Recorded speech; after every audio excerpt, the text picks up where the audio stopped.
Hello, I'm Kerry-Lou and welcome to Silver Style Studio.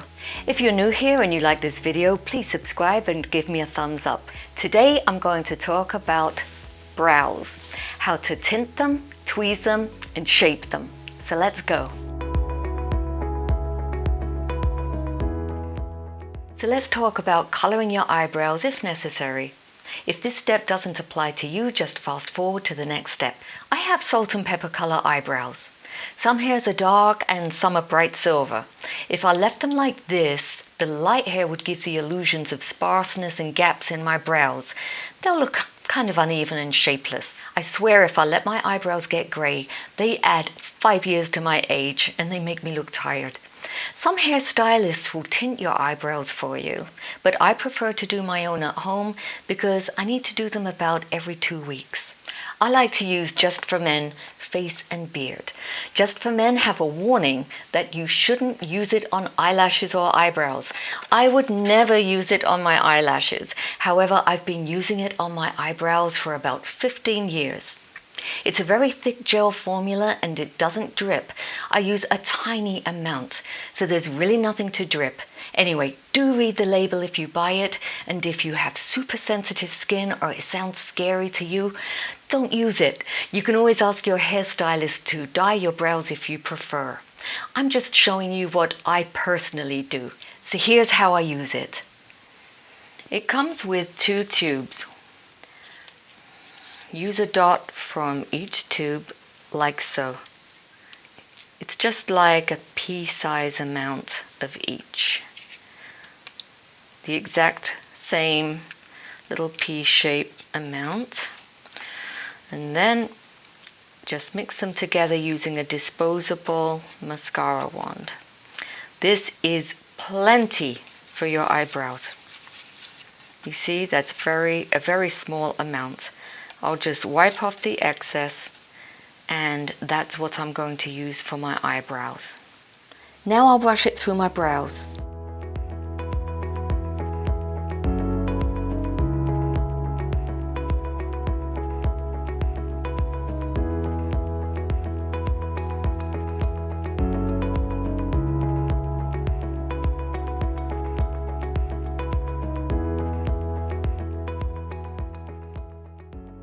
I wait 5 minutes. Okay, 5 minutes are up. Now I'm going to remove it. First I use a barely damp cotton ball. That way nothing drips.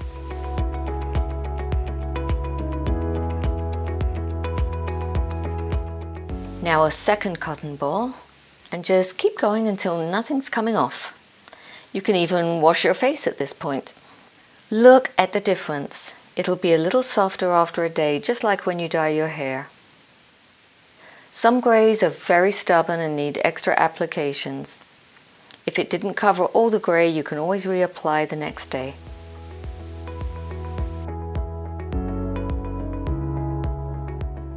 Now let's examine the shape. So you want to brush them upwards with a mascara wand. I have a couple of really long hairs. Now you don't want to tweeze those long ones, and here's why. The roots of these long hairs are filling in your brows. If you pull out the long ones, your brows will start to thin out and lose their shape. So we'll brush them upwards and we'll snip the long ones. Don't trim them too short though.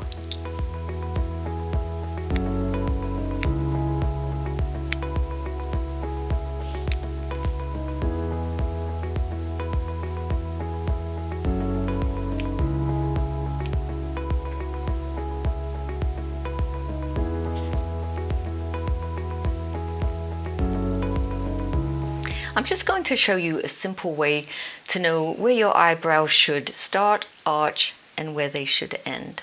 So take your brush or your pencil. They should start right above from your tear duct. Now line up the brush from the outside of your nostril through your pupil, and that's where they should arch. Some people's eyebrows grow straight across, and that looks nice. So don't force an arch shape if you don't have one. You might prefer a boy brow look, which is very in right now. It's a very natural and untweezed looking brow. Next, line up the brush from the outside of your nostril to the outside of your eye. And here's where they should end. So outside of the nostril, outside of the eye, and that's where it should end. Now, these are not hard and fast rules, they're just guidelines. If your eyes are too far apart, for instance, you might want to make the brows closer together. Or if your eyes are too close together, you can start your brows a little further apart. So now to tweeze them. It's a good idea to draw a line on the underside of the brow to stop you getting into the hairs that you want to keep. Sometimes you can get carried away and over tweeze. Okay, so I am not going to go below this line. And don't worry, I'm not crazy. This pencil is going to wash off. Right now I look like Joan Crawford, I know. But this is just so I don't encroach on this area. I'm going to do the same for this side. Now this side, this brow is a little fuller than the other brow. But you'll see I have some tricks to even them up. So this is funny. My mother used to do her eyebrows like this in the 50s. It reminds me of it. Mummy dearest. Okay, so tweezing. So make sure your tweezer is nice and clean, and also make sure it works. The tips should have no gaps when pinched together. It should look like one solid piece. Using a magnifying mirror, start with the hairs furthest away from the brow. You know, those ones that have strayed far from the rest of the herd. Then gently hold the skin taut and pull the hair in the direction the hair is growing. I don't have much to tweeze because I've been doing this since I was 15 years old. I just have some barely visible ones. Believe me, I had quite the monobrow going on at one time. Make sure you clean the hairs off the tweezer as you go. You don't have to go above the brow unless your brow meets the hairline. And then it's best to go to an expert, at least for the first time. Threading or tweezing is much better than waxing. Actually, if there's anybody watching this who has very full brows and has never tweezed them before, I do suggest you go to a good brow bar to get them shaped. Perhaps you can keep them up yourself after that. Okay, so I just washed off the pencil that I was using as a guide. I did that off camera, and this is how it looks. So I know it's a little bit dark right now, but believe me, by tomorrow this will be a lot softer. And just a word of warning here that sometimes these formulas come up a little bit darker than described on the box. For instance, I actually used the blonde, and there's no way this is blonde. Most of my eyebrow hairs are dark. They're darker on this side than they are on this side. But if you look really closely, you can see where my silver ones were, but there's no way this is blonde. So for an everyday look, this is fine. I would absolutely just leave them this way. I would brush them into shape, add a little brow gel, and I'd be on my way. But sometimes, like after a week from now, they're going to start to fade a little bit and the shape won't look quite as good. And also some of you might have little gaps in your brows that you try to fill in, so I'm going to show you how to do that. I found this product that was new to me. It's by Tarte, and it is called, oh my goodness, I don't have my close-up glasses on, and it's a long name.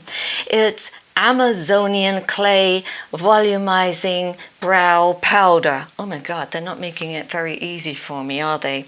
So as you can see, this looks quite pale, and that's really the color that I try to get, but when it goes on a lot darker. So I'm going to show you how to use this. Now, be careful that your brows don't have any moisturizer or some kind of oil on them, because that's going to make any powder product that you put on them go darker. Just like if I dampened this, it would get darker, right?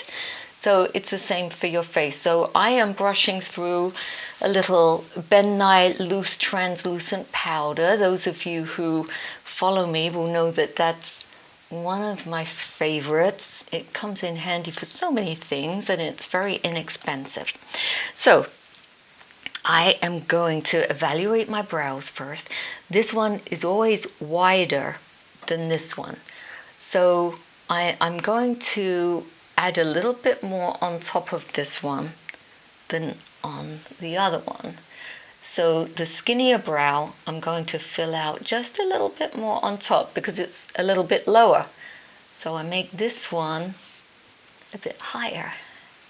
So this is my angled brush, and this is quite a soft color.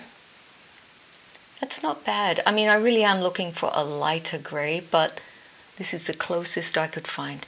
Now, I'm not going to put any above this brow because the idea is to even them out. So that's why it's very important for you to look at your own eyebrows and make a decision where you want to fill in, where you think it needs evening out. So I'm going to put a little bit down here because I have a bit of a gap there that shows up more in a few days after coloring them. Just a bit there. Really doesn't need too much. Now this one needs a little bit more fullness here. So that's what you should do. Add a little, take a good look, add a little more if need be, and that's it. If you like, I don't need this, but if you need to, you can extend the tail of your brow with this. I'll do it just to demonstrate, but I think because I just colored mine are fine right now, like so, and that makes them look a bit more polished. And next I'm going to add a little bit of brow gel. And there you have it. So I hope you picked up some good tips there. I understand that your brows aren't going to be the same as mine, and that's why in the upcoming weeks and months I'll actually be using some different models. So that way maybe their looks will be more similar to yours. There'll be all different ethnicities. Some of them will have thin brows. Some might have brows that I need to work on a bit, perhaps tweeze even. So that's something really fun to look forward to. And while I have your attention, I have some good news. My video that I put out, it must have been about 6 months ago. It's called Drugstore Makeup for Older Women. It's almost at 1 million views. And I'm so excited because that's an absolute landmark for me. I've never had a video that's had 1 million views yet. So if you haven't seen it, please check it out. Maybe you will be the one to push it over the 1 million mark. Who knows?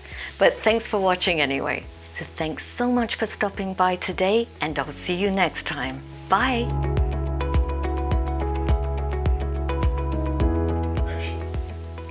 Today I'm going to talk about brows. How to tweeze them. Today I'm going to talk about brows. How to twint them. Today I'm going to talk about brows. How to twint. Oh my God!